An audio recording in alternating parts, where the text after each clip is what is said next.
Bismillahirrahmanirrahim. Keutamaan sholat sunnah di rumah. Ya, keutamaan sholat sunnah di rumah. Dan ini teman-teman sekalian ya, adalah lebih afdal, lebih besar pahalanya dibandingkan ada sholat sunnah di masjid. Sudah saya sebutkan tadi qobliyahnya wajib, ya, ba'diyahnya sholat wajib, atau misalnya duha, sholat malam, kecuali yang berhubungan dengan masjid seperti tahiyat masjid itu berbeda. Tapi yang lain lebih afdal Anda kerjakan di rumah. Kecuali memang Anda merasa di masjid lebih khusyuk. Atau mungkin karena di rumah lagi banyak tamu, atau rumah lagi ada renovasi gitu kan. Kemudian Anda temukan atau ada janjian sama teman-teman mau sholat malam sama-sama berjamaah di masjid, itu berbeda. Tapi secara umum kita bicara, tetap lebih afdal sholat sunnah di rumah. Sekali lagi sholat sunnah. Sholat wajib tetap di masjid, terutama bagi laki-laki. Ya. Jadi ini keutamaannya karena perintah Nabi SAW, jadikan perintah. Berarti Anda sedang mengerjakan sunnah Nabi SAW, maka lebih besar pahalanya. Mengikuti sunnah dan juga mendapatkan pahala sholat sunnah itu sendiri. Kemudian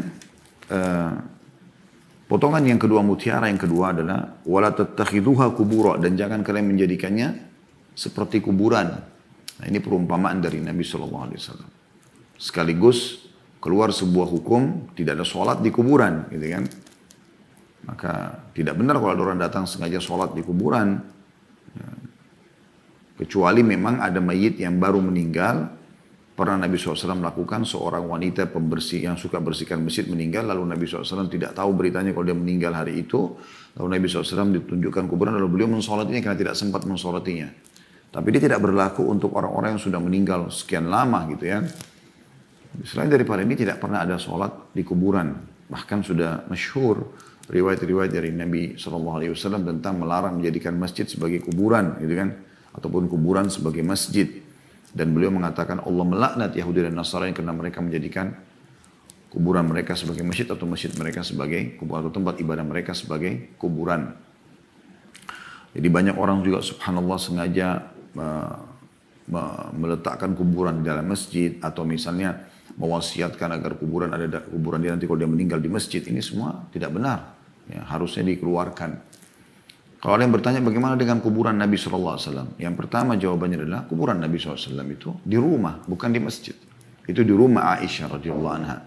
Dan ada riwayatnya menjelaskan kalau semua nabi-nabi dikubur di tempat mereka meninggal dunia. Jadi memang para nabi-nabi nggak boleh dikeluarkan dari tempat mereka meninggal. Di mana mereka meninggal dikubur di situ. Itu sabda Nabi SAW. Makanya beliau meninggal di kamar Aisyah, maka di situ dikuburkan. Dan Nabi SAW tidak dibawa oleh para sahabat dikuburkan di Baqi, padahal kuburan Baqi di sebelah masjid Nabi SAW, kuburan yang mulia. Nabi SAW mendoakan ahli Baqi. Tapi beliau punya perilaku khusus, gitu, perbuatan khusus gitu ya. Ya, maka ini berbeda tentunya. Dan ini memang bukan di masjid. Ini bukan di masjid. Nanti setelah perluasan baru masuk ke dalam masjid. Ya. Maka tidak boleh kita samakan tentunya.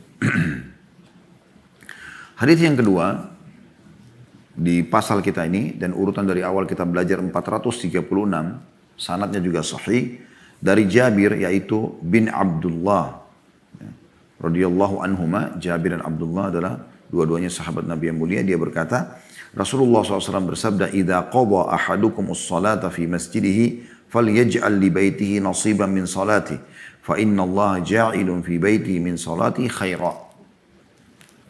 Apabila salah seorang dari kalian menyelesaikan sholatnya di masjid, sholat wajibnya, maka hendaklah dia menyisakan sebagian sholatnya untuk rumahnya, sholat sunnah. Karena Allah menjadikan kebaikan dari sholatnya di rumahnya. Diriwayatkan oleh Muslim dan juga yang lainnya. Saya langsung bacakan juga riwayat yang 437 karena hanya sanad atau disebutkan diriwayatkan oleh siapa. Urutan 3 dalam pasal kita, sanadnya sahih. Diriwayatkan pula oleh Ibnu Khuzaimah dalam sahihnya dari hadis Abu Sa'id Al-Khudri radhiyallahu anhu. Hadis ini teman-teman sekalian sama yang kita ambil pelajaran pertama adalah keutamaan sholat sunnah di rumah, ya, agar rumah itu tidak sama dengan kuburan. Sebagaimana sudah kita jelaskan tadi di hadis yang sebelumnya. Dan juga Nabi SAW menjanjikan bahwasanya Allah SWT memberikan pahala lebih. Di sabda beliau, fa inna Allah ja'ilun fi baiti min salati khaira. Allah menjadikan salatnya yang sunnah di rumah itu kebaikan lebih. Artinya lebih afdal, lebih baik, lebih besar pahalanya. Seperti itulah. Kemudian hadis yang selanjutnya nomor 438 urutan 4 ya di dalam pasal kita ini dengan sanad sahih dari Abu Musa al-Asy'ari radhiyallahu anhu dari Nabi sallallahu alaihi wasallam beliau bersabda, "Mathalul baiti alladhi yudhkarullahu fihi wal baiti alladhi la yudhkarullahu fihi mathalul hayyi wal mayyit." Perumpamaan rumah yang nama Allah disebut di dalamnya dengan rumah yang tidak disebut nama Allah di dalamnya adalah seperti perumpamaan orang yang hidup dengan orang yang mati. Hadis ini riwayat Bukhari dan Muslim. Ada putun nomor 460 di bawah, bagian-bagian buku bisa melihat yang meriwayatkan dengan lafadz. Ini adalah Imam Muslim, bukan Bukhari. Maka semestinya penulis hanya menisbatkan kepada Muslim saja. Jadi kan di situ kalau Anda lihat nomor 438, Bukhari dan Muslim, tapi sebenarnya yang meriwayatkan hadis ini adalah Imam Muslim saja. Karena lafaz Al-Bukhari adalah mathalul ladzi yadhkuru rabbahu wal ladzi la yadhkuru rabbahu mathalul hayyi wal mayyit. Perumpamaan orang yang mengingat Rabbnya dengan orang yang tidak mengingat Rabbnya adalah seperti perumpamaan orang yang hidup dan orang yang mati. Jadi dalam lafaz Imam Bukhari tidak disebutkan rumah, tapi lafaz Imam Muslim disebutkan rumah. Baik teman-teman sekalian, di sini kita coba ngorek mutiara yang sangat mahal dari hadis ini. Yang pertama adalah anjuran mengingat dan berzikir kepada Allah Subhanahu wa taala. Dan puncak orang mengingat Allah Subhanahu wa taala adalah salat. Ya, adalah salat. Jadi bukan hanya zikir subhanallah alhamdulillah Allah ilaha illallah Allah akbar. Kan dalam salat ada zikir. Ya. Anda ruku baca subhana rabbil azim, Anda sujud subhana rabbil a'la, ini zikir, zikrullah subhan. Ya. Kemudian juga ada doa ya. Di antara dua sujud Rabbighfirli warhamni dan seterusnya. Ada doa iftitah ya. Ada doa-doa sebelum salam, ada doa i'tidal. Kemudian ada gerakan-gerakan sholat sendiri. Bentuk kepatuhan kepada Allah SWT yang telah menurunkan syariat perintah gerakan sholat seperti itu. Ada bacaan-bacaan ayat Al-Quran. Jadi berkumpul pada sholat itu semua jenis mengingat Allah Subhanahu wa taala. Termasuk diantaranya adalah zikir dengan lisan yang merupakan salah satu substansial dari zikir yang umum ya. Maka ini tentunya keutamaan tersendiri. Dan saya mengingatkan diri saya dan teman-teman sekalian dua hal. Yang pertama, kalau Anda sedang sholat, maka pastikan dan yakinilah teman-teman, sholat itu Anda akan terima pahalanya pada hari kiamat. Oleh karena itu, perbaikin, maksimalkan.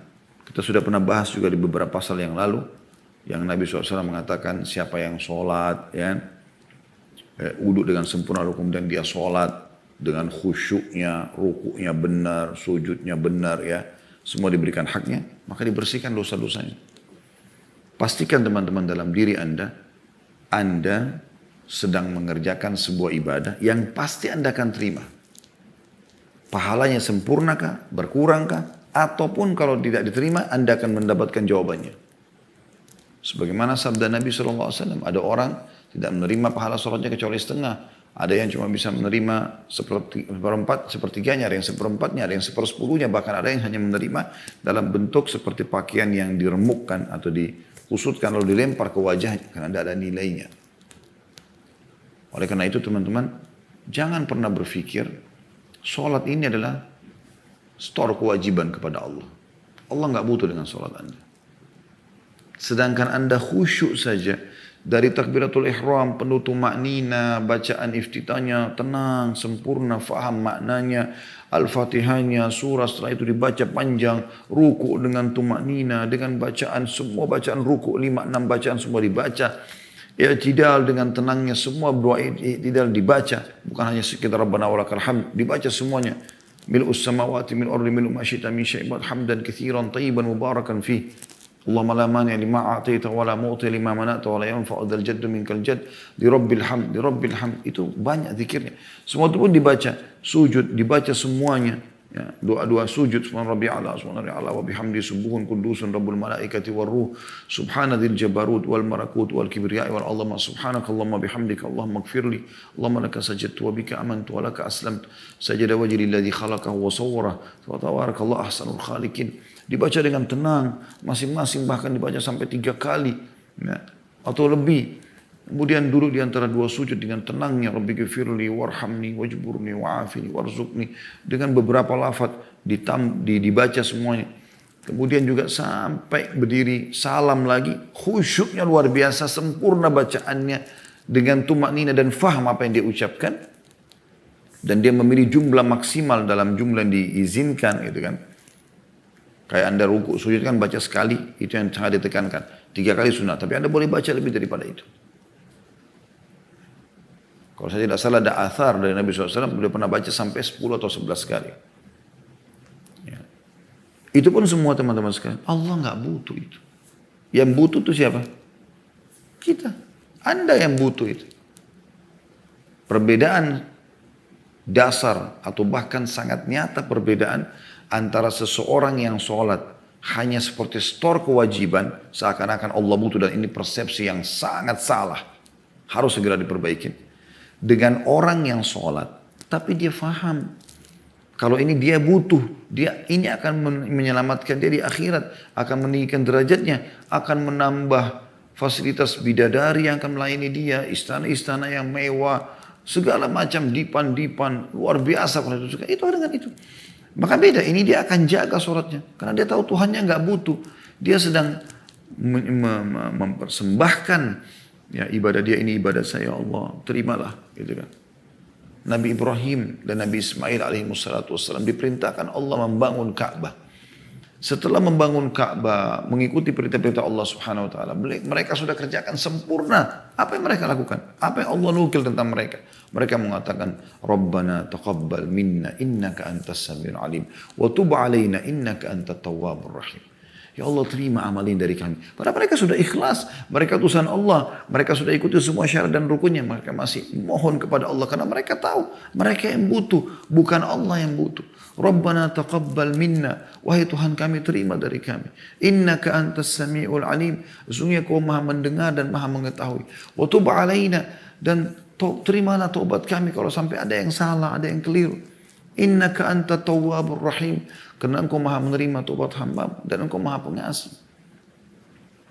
Jadi teman-teman, ini peringatan poin pertama untuk diri saya dan teman-teman sekalian. Jangan pernah lakukan ibadah seperti stor kewajiban, seakan-akan Allah butuh. Ini salah, fatal. Semoga Allah hilangkan dari kamus kita semua ini. Yang benar, saya butuh dengan ibadah saya ini, saya akan mendekatkan diri kepada Allah dengannya. Maka di situ Anda akan maksimal. Karena sedekah 1.000 rupiah pun, sepotong makanan yang Anda kasih, satu ayat Al-Quran yang Anda baca, satu zikir atau satu istighfar Anda ucapkan, apa saja, sebuah bentuk bakti pada orang tua, senyum dengan saudara muslim, jenguk orang sakit beberapa detik, Anda sedang sholat, walaupun sholatnya cuma 2 rakaat, sholat malam misalnya, atau Anda menuju ke masjid, semua Anda tahu ini, oh saya butuh. Maka saya berusaha menjaga agar mendapatkan pahala maksimalnya. Anda yang butuh itu. Dalam sebuah riwayat, ya, hadis qudsi, Allah SWT mengatakan, wahai hamba-hambaku, sesungguhnya amal-amal yang aku telah terapkan, syariatkan kepada kalian, ya, itu adalah untuk kalian sendiri. Yang aku berikan balasan, aku kembalikan kepada kalian. Allah nggak butuh itu. Yang kedua teman-teman sekalian, selain daripada tadi apa yang saya bahasakan itu, tentang masalah pentingnya kita mengetahui kita butuh dengan ibadah kita. Yang kedua, tanamkan teman-teman dalam diri kita. Kalau ibadah yang luput dari kita, sekali aja luput, maka kita akan kehilangan catatan amal ya, di buku amal kita dari ibadah itu selamanya. Misal, tadi ada orang yang tidak sholat duha. Sunnah, gak apa-apa lah saya gak sholat. Misal, oke. Sunnah. Tapi, setelah masuk duhur kayak saya sekarang, selepas Jumat atau selepas duhur begini. Kalau dia mau sholat duha, udah gak bisa lagi. Karena waktunya sudah lewat. Dan itu sampai hari kiamat dia gak bisa perbaikin. Besok dia bisa sholat duha Ustaz. Besok catatannya untuk hari esok. Hari ini kosong. Dan tidak bisa diperbaiki. Maka setiap kali ada kesempatan beribadah, jangan sia-siakan. Kejar, segera eksekusi. Kalau sudah ada kesempatan ibadah, tugas kita eksekusi. Bukan negosiasi. Karena syaitan akan negosiasi sama kita pada saat itu. Dengar azan nih. Oke, saatnya hayya 'alas shalah, ayo salat. Hayya 'alal falah, ayo menuju kepada kemenangan. Selesai urusannya. Tutup semua meeting, tinggalkan semua aktivitas, masjid, Allah panggil. Selesai. Syaitan akan negosiasi. Udah, sholat di masjid depan aja, sholat di rumah aja, berjamaah aja sama teman-teman. Negosiasi, gak ada negosiasi. Gak ada negosiasi. Kita mau, ada orang miskin nih. Pak, Bu, tolong bantu. Tugas kita apa? Eksekusi. Kasih. Selesai. Syaitan akan ada negosiasi. Udahlah, dia masih mampu, masih sehat kok. Kasih aja sekian. Gak ada negosiasi. Tiba hari Senin, hari Kamis, puasa. Oh ini hari Senin, puasa nih. Ajak istri, ajak suami, ayo kita puasa yuk. Kita hidupkan suasana Ramadan. Bagaimana kita sahur sama-sama, bagaimana kita buka puasa sama-sama. Ayo, ajak anak-anak yuk. Ini keutamaannya nih. Nabi SAW bersabda, kalau waktu ditanya tentang puasa Senin Kamis, beliau mengatakan pada 2 hari ini, amal soleh dilaporkan ke langit. Maka aku ingin pada saat amalku dilaporkan, aku sedang berpuasa. Selesai, eksekusi. Mau berat, mau ringan, lakukan. Syaitan akan nego. Nanti kalau kalian janjian ada undangan, ada ini. Tidak ada negosiasi. Selesai. Saya tetap jalan. Nah, seperti itu. Dan tarik itu dalam semua ibadah, teman-teman. Semua ibadah kita. Gak ada negosiasi. Tapi eksekusi. Mungkin subhanallah. Amal yang anda lakukan itu amal terakhir anda. Mungkin pas anda keluarkan Rp1.000 sedekah di kotak amal masjid. Habis itu aja anda datang, malaikat datang cabut roh anda. Mungkin pada saat anda pas selesai baca satu ayat atau cuma membaca qul huwallahu ahad untuk mengejar pahala misalnya. Dan anda meninggal setelah itu. Sama halnya dengan dosa. Setiap ada kesempatan dosa, tutup pintunya. Godaan lagi datang, lawan. Jangan sampai itu menjadi penutup hidup anda. Jangan sampai nanti anda pas habis melakukan langsung meninggal dunia. Bagaimana? Maka hati-hati. Ini yang saya ingin berbagi teman-teman sekalian. Dan ini keutamaan pertama dari hadits 438 tentang masalah keutamaan berzikir mengingat Allah Subhanahu wa taala. Menjadi orang yang betul-betul hamba Allah yang memaksimalkan waktunya. Yang kedua adalah keutamaan beribadah di rumah. Terutama ibadah sunnah. Kita bicara sini sholat sunnah. Dan ini disebutkan di sini ya. Rumah yang berzikir. Saya bilang puncak berzikir adalah sholat. Maka dianjurkan di rumah itu yang ada tilawah Al-Quran, ceramah, sholat, majlis ilmu. Itu yang dianjurkan. Ini harus semua rumah muslim begini. Jangan lagi musik, ya, tontonan-tontonan yang haram, ghibah, fitnah, sihir. Na'udzubillah. Buhul-buhul di rumah, patung-patung. Dua keadaan yang sangat berbeda. Bersihkan rumah anda semua dari hal-hal yang jauh dari Allah Subhanahu wa ta'ala. Biarkan malaikat yang masuk karena rumah anda wangi, rumah anda, malaikat suka dengan bau wangi, syaitan suka bau busuk. Ya, karena bau wangi bagian daripada syariat. Rapi, ada tilawah Al-Quran, ada zikrullah, gitu kan. Apa salahnya anda kalau tidur, TV tetap jalan, tapi sekarang kan sudah luar biasa, bisa 24 jam Al-Quran. Saya di rumah anjurkan itu. Kecuali darurat baru kita matikan, kalau tidak, nyalakan saja. Anda bisa biarkan berputar dengan parabola. TV kabel pun sekarang mungkin sudah bisa dapatkan. Ya. Connect di YouTube juga bisa. Ya. TV-TV smart TV sekarang sudah banyak. Langsung connect di channel Mekah. Anda lihat orang tahu. Oh, yang penting itu Al-Qurannya. Dari syekh ini ke syekh ini. Dari surah ini ke surah ini. Anda mengerti bahasa Arab, Anda bisa pindah ke channel 2 Saudi. Ada hadis-hadis Nabi SAW. Atau Anda masuk ke TV-TV sekarang yang menyebarkan agama Allah. Channel-channel termasuk channel kita insya Allah sudah berjalan 24 jam. Alhamdulillah. Kita lakukan itu. Ya, hidupkan itu di rumah.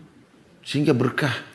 Anak-anak pun terbiasa dengarkan ayat-ayat Al-Quran, hadis-hadis Nabi SAW. Perkataan para ulama, para da'i yang sedang ceramah. Ibu-ibu yang sedang sibuk masak. Atau pembantu Anda juga lagi masak. Dengarkan ceramah di rumah. Dia masak sejam, 2 jam, potong-potong bawang, kentang. Dengar ceramah. 2 ustaz ceramah, 1 ustaz ceramah. Tentang masalah ikhlas, masalah tawakal, masalah kehidupan akhirat, masalah alam barzah, masalah bakti sama orang tua. Mungkin saya pernah punya banyak pengalaman masalahnya, subhanallah. Tapi saya pernah ngisi pengajian di satu tempat. Saya tidak tahu nih, saya bicara tentang bakti pada orang tua.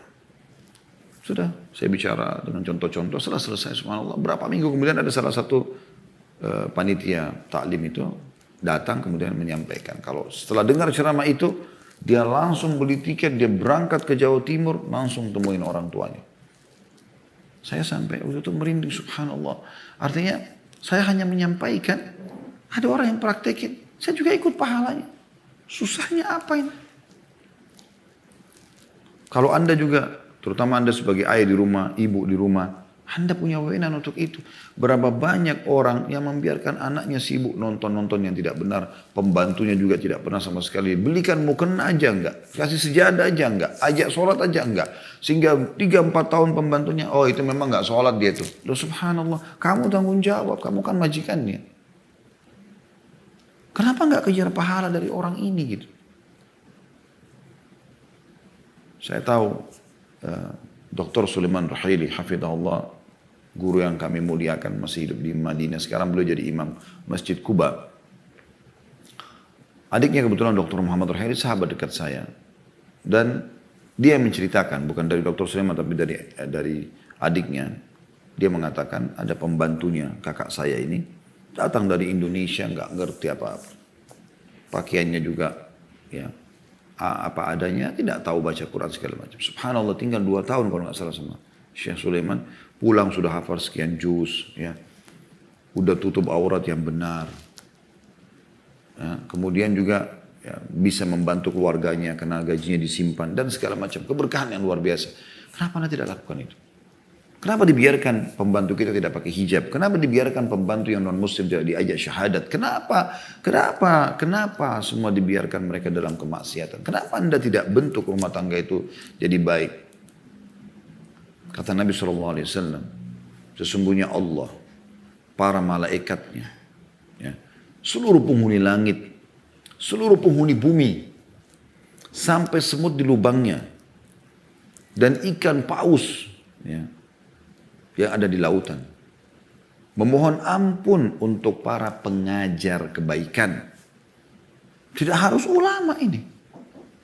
Siapa saja, mungkin Anda cuma mengajarkan sebuah ayat, sebuah hadits Anda ingatkan. Masuk insya Allah dalam masalah. Walaupun puncaknya adalah para ulama, karena mereka mengajarkan kebaikan semuanya. Pewaris para nabi.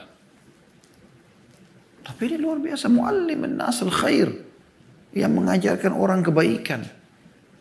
Ajarkan ayat Al-Quran kepada anak. Ajarkan tentang nasihat apa supaya dia terbentuk menjadi orang yang baik. Maksimalkan teman-teman sekalian. Rumah dihidupkan. Bukan dengan kemaksiatan. Anda akan merasa tentram. Saya mengajak semua yang mengikuti ceramah kita ini. Coba rumah yang sekarang ada musik, berhentikan musiknya. Coba seminggu aja Anda praktikin. Ganti semua dengan tilawah Al-Quran. Anda bedakan bagaimana ketentraman jiwa. Tentu saya berharap setelah itu Anda tidak putar lagi musiknya. Ada patung, keluarkan patung tersebut. Karena Nabi SAW mengatakan rumah yang ada patungnya, ada anjing tidak dimasuki oleh malaikat. Keluarkan semua gambar-gambar itu. Bersih dindingnya, rapi. Yang selalu berantakan, rapikan rumah itu. Kotor, wangikan rumah itu. Ada semprotan pewangi. Ada dupa yang wangi. Yang biasa pergi dukun, peramal, penyamun, berhenti. Total, nggak ada lagi. Mohon hanya kepada Allah SWT bertauhid. Rumah Anda akan tenang. Rumah ya, zikrullah di dalamnya. Di sini dikasih perumpamaan seperti orang yang hidup dan orang yang mati. Orang hidup bagaimana sih? Kayak kita sekarang Masya Allah masih hidup. Semoga Allah berikan kita panjang umur dan amal soleh. Karena sebaik-baik orang adalah orang yang dipanjangkan umurnya dan beramal soleh. Beda dengan orang yang sudah mati. Kita masih bisa berzikir, masih bisa ceramah, masih bisa makan, masih bisa banyak mengejar pahala. Kita masih bisa sempat taubat kalau kita punya dosa. Orang mati sudah nggak bisa buat apa-apa. Bayangkan diperumpamakan seperti itu. Orang yang hidupkan rumahnya dengan zikrullah, dengan tidak seperti itu. Semoga Allah jadikan kita orang yang menjadikan rumah-rumah kita sebagai surga. Ibadah, pendekatan diri kepada Allah Subhanahu wa ta'ala. Saya di rumah putar tilawah. Bangun malam pun, mau menuju ke masjid subuh, dengar dari TV yang saya nyalakan tilawah Al-Quran. Tenang hati. Kadang-kadang terlintas ada ceramah, seorang da'i sedang menyampaikan sebuah hadis atau ada mutiara hadis atau ada di TV. Orang tidur pun tapi dia tetap berjalan. Itu kan satu hal. Apalagi kalau mereka lagi tidak tidur, mungkin bisa mendapatkan banyak sekali istifadah atau manfaat tentunya. Selanjutnya hadis nomor 439 dan ini urutan 5 dalam pasal kita dengan sanad sahih dari Abdullah bin Sa'ad radhiyallahu anhu. Dia berkata, "Sa'altu Rasulullah sallallahu alaihi wasallam ayyuma afdal as-salatu fi baiti aw as-salatu fil masjid?" Qala ala tara ila baiti ma aqrabuhu min al-masjid fala an usalliya fi baiti ahabbu ilayya min an usalliya fil masjid illa an takuna salatan maktubah. Aku bertanya kepada Rasulullah SAW, mana yang lebih utama? Salat di rumahku atau salat di masjid? Rasulullah SAW menjawab, tidakkah kamu melihat rumahku? Betapa dekatnya ia dengan masjid. Sungguh aku salat di rumahku lebih aku sukai daripada salat di masjid, kecuali salat wajib. Diriwayatkan Ahmad, Ibnu Majah dan Ibnu Khuzaimah dalam sahihnya. Anda bisa faham dari lafaz hadis ini tentunya wasiat Nabi SAW. Kita coba korek mutiaranya. Pertama, keutamaan sahabat Nabi Abdullah bin Sa'ad radhiyallahu anhu. Bagaimana beliau bertanya dan akhirnya sampailah kepada kita di hari ini setelah 1400 tahun sekian. Ya, sampailah hadis ini kepada kita. Dan terus pahala beliau mengalir karena beliau bertanya tentang kebaikan. Dan akhirnya Nabi SAW jelaskan. Dan ini boleh Anda lakukan, Anda bertanya di sebuah majlis. Kalau tujuannya ikhlas karena Allah SWT, ingin mendapatkan ilmu. Bukan untuk pamer. Ya. Dan juga tentunya ya, diamalkan ilmu tersebut setelah kita dapatkan. Dia bertanya bahwasanya mana yang lebih afdal. Artinya mana yang lebih baik. Saya sholat di rumah atau saya sholat di masjid. Masih global dia bertanya. Dia mau tahu. Nah, ini keutamaan beliau karena bertanya akhirnya dapat faedah ilmu dan akhirnya bukan cuma untuk beliau tapi untuk kita semua sampai setelah 1400 tahun masih kita baca hadis ini kan. Yang kedua adalah bagaimana mutiara yang kedua ya. Bagaimana jawaban Nabi SAW yang menjelaskan tentang keutamaan sholat sunnah di masjid. Dan beliau memberikan perumpamaan yang menarik. Beliau mengatakan, tidakkah kau lihat rumahku sama semasjid bagaimana dekatnya? Kenapa Nabi SAW memberikan perumpamaan ini? Karena ini masjid, ini rumah beliau. Dindingnya dempet. Bahkan rumah Nabi SAW, terutama rumah Aisyah radhiyallahu itu ada dua pintu. Ada satu pintu yang keluar menuju ke jalan umum. Ada satu pintu langsung ke masjid. Bahkan Nabi SAW karena dempetnya ini, ya, itu kalau mau sholat tinggal keluar dari pintu ini. Dan beliau kalau itikaf di masjid di 10 terakhir Ramadan, beliau kadang memasukkan kepalanya ya, dari pintu itu untuk disisirkan rambutnya oleh Aisyah radhiyallahu anha. Maka Nabi SAW berikan perumpamaan, tidak kau lihat rumahku bagaimana dekatnya dengan masjid. Tapi aku lebih suka untuk sholat sunnah di rumahku. Atau aku tetap sholat di rumahku, lebih aku cintai, maksudnya lebih besar pahalanya tentunya. Kecuali sholat wajib. Nah, di sini lebih menekankan tentang masalah memang yang dimaksud adalah sholat sunnah. Ya. Dan bagaimana sholat wajib tadi ditekankan ke dalam masjid atau sholat di masjid. Ya. Diriwayatkan Ahmad, Ibnu Majah, Ibnu Khuzaimah dalam sahihnya. Dua buah hadis yang terakhir teman-teman sekalian, hadis nomor 440. Ya, tentu yang tadi hadis yang 439 ini atau 5 kita ambil pelajaran pertama adalah keutamaan Abdullah bin Sa'ad yang telah bertanya. Yang kedua adalah bagaimana keutamaan sholat sunnah di masjid. Sebagaimana jawaban Nabi SAW terhadap pertanyaan Abdullah bin Sa'ad radhiyallahu anhu.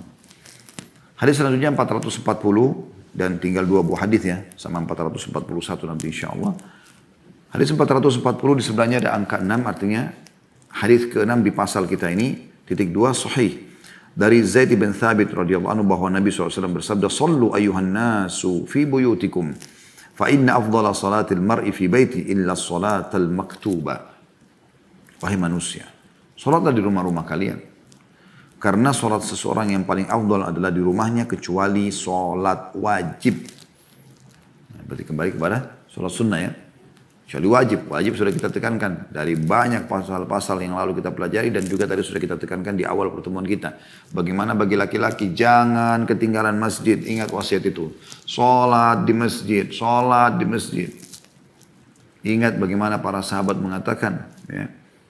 Nah, saking pentingnya sholat berjamaah di masjid bagi laki-laki sampai seseorang di antara kami kalau terdengar azan, ya, kalaupun dia sakit, ditopang, dibantu oleh temannya, ya, sampai dia berdiri di saf sambil memegang pundak temannya, sholat. Selama dia masih mampu dia ke masjid. Dan bagaimana bahasa-bahasa Nabi SAW atau kata-kata Nabi, kalau kalian mengetahui apa yang tersembunyi, apa yang Allah siapkan pahala di azan dan saf pertama, ya, maka dia akan melakukan atau mendatangi keduanya walaupun merangkak. Begitu juga waktu kita pelajari tentang keutamaan sholat isya dan subuh. Merangkak di atas lutut walaupun cacat seperti itu. Tetap akan datang. Karena besarnya keutamaan itu. Masih ingat lafaz yang pernah saya jelaskan ada. Pernah ada sahabat 2 orang. Yang satu meninggal mati syahid. Yang satu lagi seminggu kemudian meninggal. Tapi bukan mati syahid. Dan disolati oleh Nabi SAW dan para sahabat. Lalu Nabi SAW tanya setelah mensolati sholat jenazah yang kedua. Karena mereka berteman nih, dua-duanya meninggal. Bedanya cuma seminggu. Tanya setelah sholat jenazah yang kedua yang bukan mati syahid ya. Bagaimana menurut kalian tentang orang ini? Mereka ada yang mengatakan, ya Rasulullah semoga dia menyusul temannya, sahabatnya. Maksudnya itu kan mati syahid, pasti lebih tinggi derajatnya. Maka kata Nabi SAW, demi zat yang jiwaku dalam genggaman yang demi Allah, ini lebih jarak antara keduanya antara langit dan bumi. Lebih tinggi jarak pahalanya yang kedua ini. Karena dia sempat sholat dan ibadah-ibadah lain dalam 1 minggu saja. Itu luar biasa. Artinya, kayak umur saya misalnya di 45 tahun, atau ya 45 tahun, dengan ada teman yang 45 tahun, misal. Sama, tahun lahirnya sama hari lahirnya misalnya. Tapi saya jaga ke masjid dan teman ini tidak jaga ke masjid misalnya. Maka contoh misal, dia meninggal hari ini, ya, mati syahid. Jumlah umur kita sama, tapi dia dulu mati. Saya masih diberikan seminggu misalnya, lalu saya tidak mati syahid. Cuma dalam seminggu itu saya sholat berjamaah di masjid, saya zikir pagi petang, saya baca beberapa ayat Quran, saya sempat sholat Jumat. Ibadah-ibadah yang sudah rutin, jenguk orang sakit, bakti sama orang tua, banyak yang bisa dilakukan. Itu udah cukup teman-teman untuk mengalahkan pahala dan derajat dia. Nabi SAW bahkan berikan perumpamaan antara langit dan bumi seminggu aja. Itu luar biasa. Gitu. Kita ambil mutiara dari hadits ini adalah yang pertama keutamaan sholat sunnah di rumah. Ya.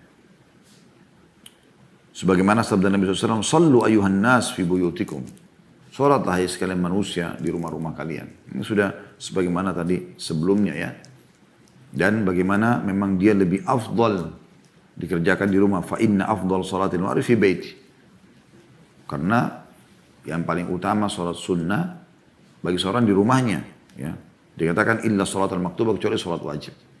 Yang kedua, keutamaan salat wajib di masjid. Karena Nabi SAW mengatakan sholat lebih baik di rumah tapi sunnah. Kecuali sholat wajib. Maksudnya apa? Ke masjid sholat wajib. Ini mutiara yang kedua dari hadis. Yang terakhir teman-teman hadis nomor 441 urutan 7 di dalam pasal kita ini. Sahih mauquf. Sahih mauquf maksudnya sampai sahabat saja. Seorang laki-laki dari sahabat Rasulullah SAW menurutku dia memarfukannya atau mengangkat kepada Nabi SAW. Beliau berkata, Fadlu salati rajuli fi baitihi ala salati haitsu yarahu an-nas ka fadlil faridati ala at-tatawwu'. Keutamaan salat seseorang di rumahnya atas salatnya yang dilihat oleh manusia adalah seperti keutamaan salat fardu atas salat sunnah. Diriwayatkan oleh Al-Baihaqi dengan sanad jayyid insyaallah kata beliau. Ada putun nomor 463, kalau pegang buku bisa dilihat tentunya ya. Di situ dikatakan bahwasanya kalimat ini bukan dalam Syu'abul Iman karya Al-Baihaqi, boleh jadi ini berasal dari penulis. Dan ini disebutkan oleh Albani dalam As-Sahihah. Hadits ini teman-teman sekalian memberikan pelajaran kepada kita tentang berapa kira-kira nilai pahala sholat sunnah perbandingan yang dikerjakan di rumah sama di masjid. Ini mutiaranya, satu saja, tapi ini yang penting. Ya. Kalau dari hadits ini atau lafaz ini kita bisa tangkap bahwasanya dikatakan perbedaan atau keutamaan sholat seseorang sunnah di rumahnya dibandingkan sholat sunnah di masjid yang dilihat oleh orang-orang. Kenapa sih kalau di masjid kan dia sholat sunnah dilihat oleh orang-orang?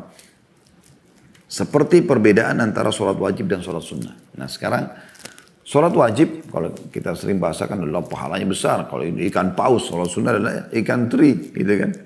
Kecil ini perumpamaan saja, gitu kan. Seperti banyak orang subhanallah sibuk sholat malam, kemudian dia terlewat sholat subuh. Ya, dia dapat ikan teri kehilangan ikan pausnya, gitu kan. Karena sholat wajib ini yang utama. Di awal amal yang akan dihisab hari kiamat, dan kalau dia baik akan membantu yang lainnya, kalau dia buruk maka rugilah orang tersebut, kan gitu. Maka kalau dari halafat ini kita fahami sholat sunnah dikerjakan di rumah dengan sholat sunnah dikerjakan di masjid, maka yang di rumah lebih afdal. Dan perbedaannya adalah seperti perbedaan sholat wajib sama sholat sunnah. Artinya di rumah ini pahala sunnah walaupun sama-sama ba'diyah duhur misalnya, ini seperti pahala sholat wajib, sementara yang dikerjakan di masjid seperti sholat sunnah saja. Artinya sangat besar pahala yang didapatkan. Gitu kan? Oleh karena itu, selama kita masih mampu untuk mengerjakan di rumah, maka tentu lebih baik kita kerjakan di rumah sholat sunnah tersebut. Allahu a'lam. Kita akan masuk insya Allah pertemuan akan datang nanti pasal ke-22 masih dalam kitab sholat. Dan setelah saya cek memang sampai akhir jilid 1 dari kitab Targhib Tarhib ini semua masih kitab sholat ya. Ya, sampai di halaman 516. Kita sekarang masih di halaman 413 ya. Dan insya Allah kurang lebih masih sekitar 100 halaman lagi kita akan selesaikan bi'idnillahi ta'ala. Semoga Allah ikhlaskannya dan Allah berikan kita kesempatan umur untuk menyelesaikan semua jilid buku ini dan bahkan kitab-kitab yang lainnya insya Allah bi'idnillah. Yaitu pasal ke-22 anjuran menunggu sholat setelah sholat. Artinya kalau antara duhur asar Bapak Ibu lagi tidak ada kegiatan nunggu di masjid. Ya, kalau laki-laki kalau perempuan di rumahnya. Maghrib Isya yang biasanya memang lebih pendek waktunya, ini punya keutamaan tersendiri.